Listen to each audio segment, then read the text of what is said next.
You're listening to the ESO Network, your station for all things geek. Hey there, welcome to episode 240 of the Soul Forge podcast.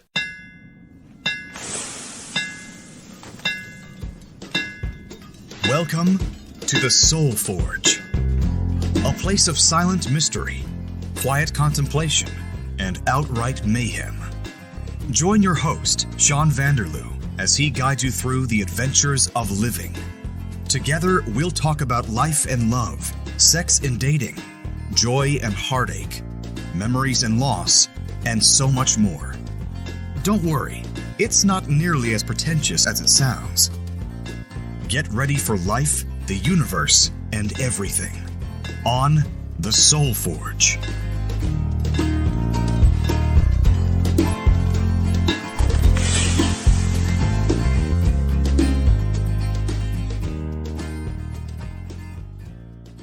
Hey gang, welcome back to the show. I'm your host Sean, and as always, this is the Soul Forge podcast.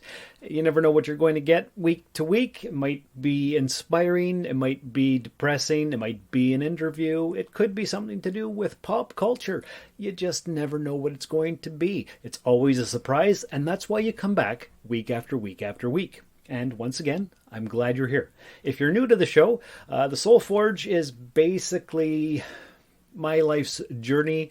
It's an attempt to give my son something to listen to when he's older and he wants to know who his dad was, that kind of thing. So let's just get into it, I suppose. Last week I did an episode about being depressed, being officially diagnosed. I've never really experienced depression like this before. We all get our sad days and all that kind of stuff.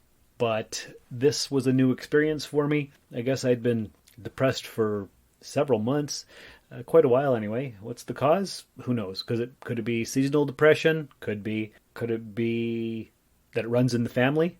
Most likely. Could be a bunch of different things. I don't know what the cause is, but the doctor did put me on some pills, and I think I've been on them for almost 2 weeks as of this recording, and he said that I would really notice the changes in about 3 weeks or so if they work. I have noticed a little bit that I'm a little bit more calm and quiet and contemplative. Not too many other changes. I'm still delivering the mail, and it's the middle of winter, and it's hard work, and nobody shovels their driveway, and this winter is either frickin' cold as hell, or it's snowy, and we're getting dumped on. Today was both, so that was a treat. But I'm not here to complain, because I don't complain. All I do is make observations about the world, and I share them with all of you out there in podcast land. I wanted to thank those people out there, once again, I'm going to say it, in podcast land, that's basically all the listeners, for reaching out, for being appreciative of my story, for saying what I said last week. And like I've mentioned before, I try to talk about things that people don't talk about to either erase the stigma or make you feel like you're not alone, that kind of thing. Because last week's topic was so heavy, I decided I wanted to do something a little bit lighter this time. And all week I've been racking my brain on something exciting, something interesting. I didn't want to talk about COVID. I didn't want to talk about the all-time high gas prices. I didn't want to talk about World War III with the Ukraine and Russia. None of that stuff. That's all very depressing. And we're not going to be depressed this week. So, to turn it completely upside down and around, I decided that maybe it's time to read some of my poetry again. I've done, I think, 2 episodes of that previously, but it's been at least 1.5 years since I've done one, maybe even 2 years. So I thought, how about now? Let's do 5 or 6 poems. I pre-selected them here in my binder of poetry, and I'm going to read them to you. They're mostly going to be new to you listeners, but the first one I'm going to read is just one that I've really always liked, and I think I'm yawning. I don't know why. Just tired, really tired. Today was a hard day of work. But anyway, besides that, so what we're going to do is we're going to read some poetry. Before that, we'll just get into a little bit of business. As you know, if you'd like to support the show, the best way to do that is leave a 5-star review or the top star review, whatever it is, in the podcatcher of your choice. In fact, if you're using Apple Podcasts, when you're listening to this, you could just hit 5 stars and hit submit, and it's done. And that's great. Also, we do have a coffee account that you can support with a minimum donation of $3. I think they've set it at. It's ko-fi.com/rustedsoul. It just helps with the internet payments and the hosting fees and all that stuff. If you feel like supporting me, that'd be awesome. If not, that's okay too. I'm just glad you're listening. What else is there? Are you subscribed to all the other shows on the ESO network and all that good stuff? If not, maybe you want to be. It's all full of pop culture and stuff. And then there's Soulforge, which is kind of the show about life, I guess, is the best way to describe it. Sometimes it's life, and sometimes it's not. But whatever. It's always something new and interesting. And I almost didn't do an episode this week, but I'm going to read you some poetry. But before I do that, here's a promo for another podcast on the ESO network. Nerd Bliss. What is Nerd Bliss? Nerd Bliss is a pop culture podcast for passionate people. Join Chris, Tina, Eric, and Heath as they talk about popular movies, TV shows, and whatever's current in the news. And we might even have a few laughs along the way. Find us at nerdblisspodcast.com or esonetwork.com. All right, and we're back. And wasn't that a great promo? Aren't you going to go check out that show? I bet you are. Okay, so the first poem that I've decided to read for you is one that I've read before, like I said, but I really like it, so I'm going to read it to you. And now, most of my poetry was written, more than 20 years ago, back when I was in university, and I was all into culture and all that highfalutin stuff. And this poem here, actually, was written in my creative writing class. I can't remember what the assignment was. Maybe it was rhyming couplets. I'm not sure. But anyway, here it is. And it's called Baldness, a Ballad. It fills you with an emptiness that you cannot conceal. When all you had up there has gone, it leaves the you that's real. From brown to gray, and then so long is what you have to say. I don't care that it's not there, is what you must portray. Perhaps it's at the widow's peak that it will start to go. No matter where or when it sheds, it still must cease to grow. When follicle by follicle is how it takes its leave, you weak to see that it has gone and feel as if deceived. Living on the verge of baldness is such a lonely place. People laugh and point as hair loss starts to extend your face. You know there's not a thing to do, but still you try and try. It takes some time to understand that you should laugh, not cry. You rage and rage and rage some more that all your hair has left. Why does the law not recognize this most disastrous theft? Surprise, surprise, there's still a chance to live a decent life. No one cares if you're a bald man, except perhaps your wife. So that was a little humorous poem. That's one thing I used to do quite often, actually, is try to put a humorous twist on the end for whatever reason, because I don't like being serious all the time, maybe. I don't know. Anyway, that's what that was. I'm just going to turn the page here and find the next poem for you folks out there in the land of podcasting. Okay, what do we got here? Okay. All right, here we go. I don't remember when that first baldness poem was written, but this one here was March 30th, 1998. And I think it was also creative writing class, so that would have been sometime around there. This one's called Naked Desire. As she tiptoed through the daisies, with not a stitch of clothing, she wore no stripes or plaids or paisleys, my thoughts soon filled with loathing. I could not stand her nakedness, and so I tried to cloak her. I meant to hide her truthfulness, but how I wished to poke her. See, funny. I don't know. Maybe it's not funny. I'm not sure. But anyway, that was my attempt at humor, and that's what I did. Okay, here's another one from March 4th, 1997. And this may have been, well, this was the university days. I'm not sure exactly what the purpose was, but this was a sonnet, which is basically a 14-line poem, rhyming stanzas. I think they're supposed to be, each line is 10 syllables long, and I don't know if this actually accomplished that or not. But anyway, it's it's a sonnet, and William Shakespeare was actually famous for his sonnets, and I think he wrote a few hundred anyway.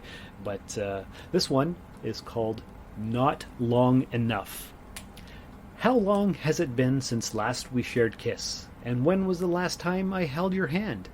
We never had a spot at which to stand, to aim our hearts in love, no mark to miss. Love came to us, yet dwelt within our souls for but a while.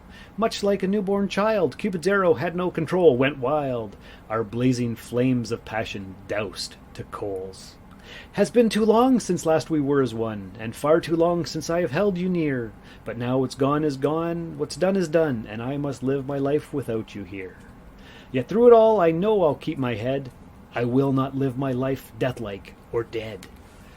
So, you can hear the rhymes and the imagery, and Shakespeare was quite famous for all of his poetry. In fact, I actually did one. I don't think I have it on my list here, but let's see. Maybe I'll flip through it while I'm going through it for you. And basically, I took one of his poems and changed all the words. But anyway, I'm just going to scroll here through. And here's one from... Oh, Nimoy, come here. There, see, it can't be a podcast without a dog whining in my ear. So this one, from June 30th, 2001, is called Rebirth. I woke up this morning needing to write. That's why I built the desk. And that's a poem that I guess it's a poem, maybe it's a vignette, I don't know. But my roommate at the time, those were her exact words, and she was so dramatic about it that I was like, you know what, that's a poem right there. So I wrote it down, and now I've read it to you. So there you go. Okay, Nimoy, would you friggin' lay down? Lay down. You're interrupting my poetry reading here for the lovely folks in podcast land. All right, what do we got next here? I don't even have a date for this one. I think it was also creative writing class. Maybe that's why I didn't write a date down, just like the baldness one. This one is called Remember When. Remember when the sky was blue and the sun was high and bright? You had no cares and not a doubt that life was pure delight. Remember when the snow had come and it was soft and white? You loved its feel and loved its touch and played into the night. Remember when the spring had come and fun was all there was? You played in fields all day with joy like floating flower fuzz. Remember when your birthday came and you were 1 year older? Presents all around, guns and tanks and toy soldier. Some years later you did some things and found yourself in jail. We tried to get you out of there but could not make your bail. Now you're strapped in a chair with no way to escape. You lived a life of death and drugs, blackmail, murder, and rape. Remember when you colored on walls and said it was not you? Don't you wish that life was easy, like back when you were 2? So that kind of devolved quickly into some horror, but I don't know what the assignment was anymore because, well, that's like 25 years ago. But the point is, it rhymed, and it gives you images in your head, and it's kind of fun. And there you go. Okay, let's see. I'm just going to go through this book a little bit more. And then we've got from June 18th, 1996, She Who Stands Alone. A figure stooped and weary stands in the shadows, her broken body a testament to her devotion. Feeling unloved, unappreciated, she carries on in silence. She is an unknown martyr, making life greater for those she loves. Time stretches out before her. She knows she must endure, so she does. Her thankless task is an arduous, eternal one, but one she has mastered nonetheless. Not many could match her skill, her devotion, her love. She is weary but vigilant. She is lonely yet resilient. She is mother and essential. That's something that I wrote for my mom because she often felt like nobody cared about her, and that's not true. And so there you go. All right, so I wasn't going to read the one that was a Shakespeare kind of ripoff, but I'm going to anyway because it's here, and I think I have 2 more after this. The original sonnet from Shakespeare, if you want to look it up, is actually titled Sonnet 130, and so I called mine Sonnet 130. So here we go. My mistress's thighs are nothing much like fun. Carol gives far more head than her legs spread. If breasts get ripe, why then her breasts are done. If hair be fires, no fires glow on her head. I have seen poses in bed, left and right, but no such poses have I seen in weeks, and in some mountains is there more delight than in the breasts that are my mistress's peaks. I love to feel her cheek, yet well I know that Monique hath a far more pleasing mound. I wish I never saw a nudie show. My mistress, when she strips, falls to the ground. And now, by heaven, I know why love is rare. I went inside and felt no pulse in there. So, does it really go along with the theme of his sonnet? Kinda, but you'd have to hear the original one in order to really to get it. But it's basically the same words, only I've changed them up. So anyway, here's another one, and it's April 26th, 1996, and this was my mom's favorite poem that I had written. It's called Strangers in the Rain. Two souls caught in the hands of fate, each one striving for the perfect love. Rain comes down, hiding their tears. It's 9 o'clock on a Friday night. Neither one has anything to do. He is walking home from work. She loves to walk in the rain. It gives her time to forget. Cars drive by through the puddles. Music is playing somewhere down the street. They walk in silence. She is tired of the games. She wants a man to share his emotions with her. He is tired of being a rock. He wants to break down in a woman's arms. They are immersed in their thoughts, unaware of what the outside world is doing. He turns a corner and passes her as she crosses the street. Their arms brush against one another, and they walk on in silence, like strangers in the rain. So, for whatever reason, my mom really loved that one. My brother Curtis actually wrote a sequel to it. I don't have that with me here, but that's pretty much a thing. And I think I have one more here. Just gotta flip through. And here we go. And this is another kind of macabre one, I guess is the right word for it. Anyway, a lot of deathly imagery in these poems for some reason. So this one was written January 25th, 1999. And it's called You Came for the Children First. And I guess it's basically a poem to the Grim Reaper. I never really figured out what it was about, but I think that's what it is. So here it is. You came for the children first. You came for the little legs, the ones who could not last, the ones who could not run, or may not be as fast. You came and took what wasn't yours, you didn't even ask, chilling them with your words, scaring them with your mask. Then you took the older ones, and all who could not walk. The ones who could not move, you threw them from the dock. When you saw the sickly ones, your task was not complete. You grabbed at all you could, and added to your fleet. You came upon the healthy ones, but those you left alone. All in good time, you said. For those will I yet own. So there you go. Those are some poems that I wanted to share with you this week. I'm sure there's a few other ones that I could read as well. I'm just going to quickly look through here. Well, I don't know. Here's one. It's called First Day. A soft luminescence filters from behind the clouds, the sun extending its arms in welcome of a new day. The ice crackles, opening a hole in the long slumbering lake. The intense azure blue water shimmers in the concentric ripples. Receding from the shores, the snow sparkles in the early morning sunshine. Thick white clouds part, allowing the sun to display its full brilliance. So I guess that's about spring or something. I don't know. That was, 1996. So there you go. What else have I got here? I guess that's it, really. The other ones I've read, other ones I don't really feel like reading because are they embarrassing? Maybe. I'm not sure. But anyway, that's beside the point. Those are some poems that I wanted to share with you to let you know a little bit about the talent that I wished I had or thought I had in my late teens, early 20s. I wanted to be a famous poet. Was I inspired partly by the singer Jewel and her book of poetry? You remember her? She had that song, Who Will Save Your Soul? And a whole album of poetry type music. There was that. And I was away at university and I was feeling inspired and I was hanging around the people who were into English literature and all the cultural stuff and all that good things, all those good things, you know, and I've wanted to keep it up throughout the years, and every once in a while I will write another poem. It's been quite a while since I have. A lot of them were sad poems, longing poems, that kind of thing. but maybe I'll get back into it one day. I don't know. It's hard to say what the future brings because you never can tell. Were those good poems? I don't know. I'd love to hear your thoughts.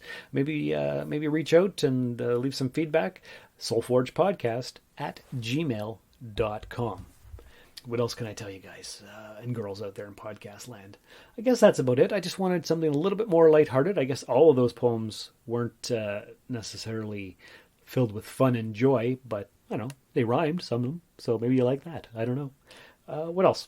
I guess that's it. Don't forget to tell all your friends and family and enemies about my Etsy shop. Rusted Robot Toys is on Etsy, and we sell pop vinyls and vintage figures and antique type things, all kinds of fun stuff. Check it out, Rusted Robot Toys on Etsy. But until next time, maybe next week, who knows when, we'll have another fun and exciting episode for you. If you have any topic suggestions, drop us a line. Well, it's really just me here, but soulforgepodcast@gmail.com once again. Follow the Facebook page. If you haven't, go to Motivation Station on Facebook and like that page. That's the newest one I've created for all the memes of positivity and good stuff. If you like it, then let people know. Other than that, I don't know how many minutes this has gone on for, or if it was a good episode or not, but it's not depressing, so that was what the main goal was. So smile, laugh, go for a walk, do things that make you happy. So what I want you to do is take care of yourselves and each other. Come back again soon for another exciting episode. And remember, the only impossible journey is the one you never begin. Thank you for listening to another episode of the Soul Forge Podcast. Your support is greatly appreciated, and we hope you'll tune in again next time. Remember that you can visit soulforgepodcast.com for all of our social media links. And don't forget to share the show with everyone you know. The Soul Forge Podcast is your best source for living your best life. Think about it. Sonnet 130.